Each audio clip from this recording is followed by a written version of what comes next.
백부장의 정신이라는 제목으로 함께 말씀을 나누도록 하겠습니다.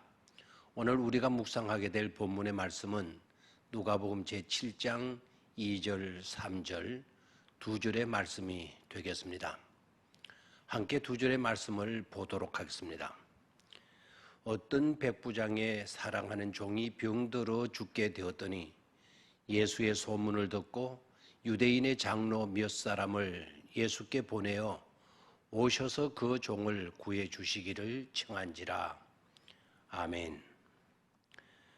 언제 읽어도 감동이 되는 구절입니다. 하인을 향한 백부장의 마음, 하인을 향한 백부장의 생각, 하인을 향한 백부장의 사랑이 그토록 감동적이고 부럽고 아름답습니다.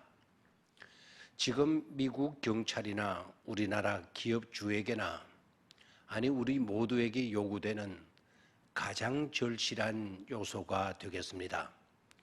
그런 정신이 없기 때문입니다. 대구 동신교회 권성수 목사님께서 이런 이야기를 들려주었습니다.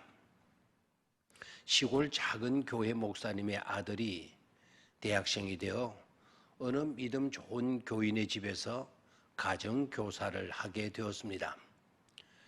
가정교사로 들어간 목사님의 아들은 명문 초등학교에 다니는 주인집 두 자녀를 매일 가르쳐야 했습니다.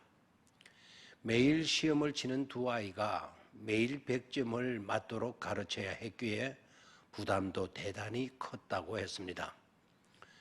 여자 주인은 출석하는 교회에서 가장 부유한 분이었고 교회에서 굉장히 인정받는 분이었다고 합니다. 사실 그 교회를 개척할 때에도 그 집을 송두리째 바친 가정이었다고 하니 대단합니다. 그런데 그런 분이 유독 가정교사로 들어온 시골 가난한 목사님의 아들에게는 지독하게 대했고 우습게 여기며 무시하고 차별했다는 것입니다.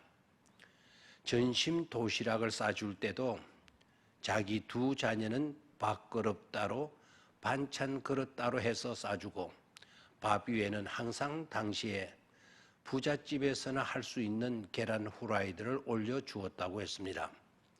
그런데 가난한 가정교사 대학생에게는 도시락 하나에 반도 안 되게 밥 조금 담고 장아찌 몇 쪽만 넣어 주었다고 했습니다. 막상 도시락을 열어보면 밥과 장아찌가 섞여 한쪽에 밀려 있었다고 합니다. 밥을 조그맣게 담지 않았기 때문이죠. 점심시간이 되면 창피해서 친구들과 같이 식사를 하지도 못하고 강의실 한쪽 구석에 가서 혼자 식사를 해야 했다고 합니다. 여름방학 그 대학생은 강원도 주문진 부모님 댁에 가서 2주간의 방학을 지냈습니다. 그리고 서울로 돌아올 때 시골 작은 교회를 목회하시는 부모님이 워낙 가난하셔서 당시에 주문진에서 가장 흔한 양미리를 여행용 가방에 가득 담아 올라와서는 그것을 주인 아주머니에게 전해드리게 되자 주인 아주머니는 가난한 목회자의 선물을 감사하게 받기는커녕 뭐 이런 싸구려를 가지고 왔느냐는 식으로 반응을 보였습니다. 게다가 가난한 목회자 아들 대학생 가정교사가 2주 고향에서 쉬고 왔다고 월급도 주지 않았습니다. 그런데 이상한 일이 일어났습니다. 그 주인의 남편이 나중에 그 사실을 알고는 아내에게 화를 내면서 가뜩이나 가난한 목사님 아드님에게 당신이 그렇게 하면 되겠어요? 라고 하면서 이제라도 당장 봉급을 주세요. 주지 않은 봉급을 주도록 하세요. 라고 호통을 했다는 것입니다.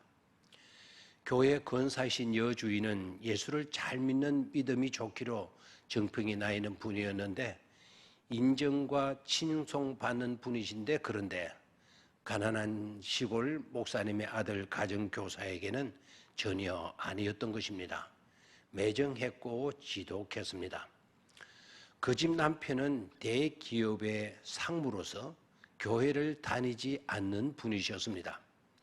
그러나 가정교사 대학생에게는 늘 부인과는 달리 따뜻하게 대해 주었답니다. 그 집 남편은 예수를 믿지 않았지만 아주 인격적이고 아주 마음씨 좋은 분이었습니다. 가난한 시골 목사님의 아들 대학생은 평생 그 남자 주인을 잊지 못한다고 했습니다. 참 이상합니다. 교회에서는 칭찬 듣는 부인은 집에서는 지독했고 교회를 다니지 않는 남편 주인은 굉장히 너그럽습니다. 그런데 반가운 소식은 주인 남편이 후에 예수를 믿고 그 교회 장로님이 되셨다는 것입니다. 그것도 목회자와 교인들이 가장 신뢰하는 장로님이 된 것입니다. 정말 잘 된 것입니다. 본문에 등장하는 백부장과 같은 삶은 누구였습니까? 아내가 아니라 남편이었습니다.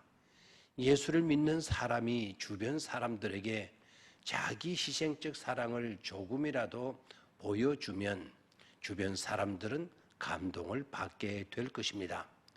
믿음과 삶이 나란히 걷는 삶을 살게 되면 말입니다. 미국 경찰들뿐만 아니라 오늘 이 시대를 살아가고 있는 우리 그리스도인들이 새겨들어야 할 말씀입니다. 백부장의 정신입니다. 감사합니다.